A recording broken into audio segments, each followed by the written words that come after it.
વેરાવળમાં સંદેશ ન્યૂઝનો ground zero report અમે આપને બતાવી રહ્યા છીએ। શહેરમાં અનેક મકાનો જર્જરિત હાલતમાં છે। 45થી વધુ ઇમારતો જર્જરિત હાલતમાં જોવા મળી છે। પાલિકા છેલ્લા 7 વર્ષથી નોટિસ આપી રહી છે। અત્યાર સુધી માત્ર 7 મકાનો જ તોડવામાં આવ્યા છે। બજરંગ સોસાયટીમાં સ્કૂલની બિલ્ડિંગ જર્જરિત છે। મિલકત ધારકો સહકાર ન આપતા હોવાના આક્ષેપ થઈ રહ્યા છે।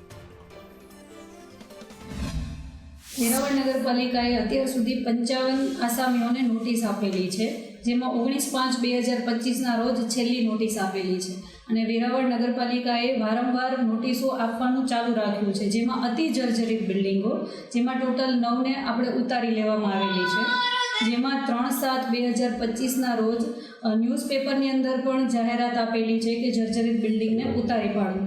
હવે તંત્ર દ્વારા તમામને નોટિસો આપી અને એ લોકોની સામે મ્યુનિસિપાલિટી એક્ટને લઈને આગળની કાર્યવાહી હાથ ધરવામાં આવશે।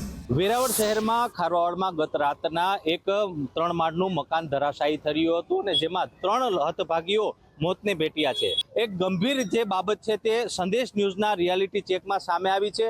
આપ જોઈ શકો છો વેરાવળ બજરંગ સોસાયટી વિસ્તારમાં આદિત્ય પબ્લિક બિરલા સ્કૂલ આવેલી છે। આ સ્કૂલમાંથી જ જે વિદ્યાર્થીઓ અહીં નીકળે છે અને તદ્દન સામે સાઈનાથ નામનું જે 7 માળનું ઇમારત છે જે અતિ જર્જરિત સ્થિતિમાં છે। આપ જોઈ શકો છો આ 7 માળનું મહાકાય ઇમારત છે ને અતિ જર્જરિત સ્થિતિમાં છે। ગમે ત્યારે આ ઇમારત નું દુર્ઘટના થઈ શકે એવી સ્થિતિ છે, પરંતુ પાલિકા તંત્ર આ ઇમારતને ઉતારી લેવા માટે માત્ર કાગળ ઉપરની કાર્યવાહી કરતું હોય તેવું હાલ સામે આવ્યું છે। પાલિકા તંત્રના ચીફ ઓફિસર પણ એવું સ્વીકારે છે કે જે આસામીઓ છે એ આસામીઓ નગરપાલિકાની ને નોટિસોને ગાંઠતા નથી।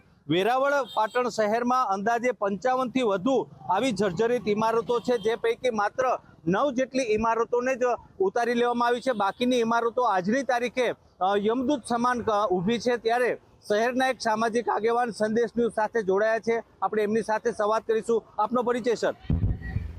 મારું નામ મહેન્દ્ર રાજા, સોશિયલ વર્કર છું।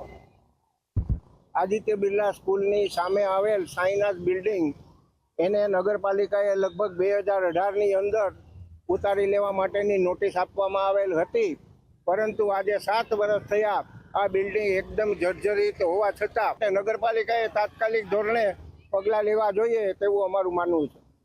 ચોક્કસથી જે સ્થાનિકો છે, શહેરીજનો સ્પષ્ટ માની રહ્યા છે કે પાલિકા તંત્ર કોઈના મોતની રાહ જોઈ રહ્યું હોય તેવું લાગી રહ્યું છે। આ 7 માળનું જે ઇમારત છે તે અતિ જર્જરિત સ્થિતિમાં છે। ગમે ત્યારે આ ઇમારત મોટી દુર્ઘટના સર્જી શકે છે। આપ જોઈ શકો છો આ બિલ્ડિંગની હાલત કેવી છે, જે કિલાશરી એટલે કે સ્ટીલ કહેવાય, આ સ્ટીલ તમામ સામે આવી ગયું છે અને 7 માળનું જે તાબૂત છે, યમદૂત સમાન આ જે ઇમારત છે તે મોટી દુર્ઘટના સર્જે તે પહેલાં જ પાલિકા તંત્ર દ્વારા યોગ્ય કાર્યવાહી કરવામાં આવે તેવું લોકો ઈચ્છી રહ્યા છે। રાકેશ આહિર, સંદેશ ન્યૂઝ, ગીર સોમનાથ।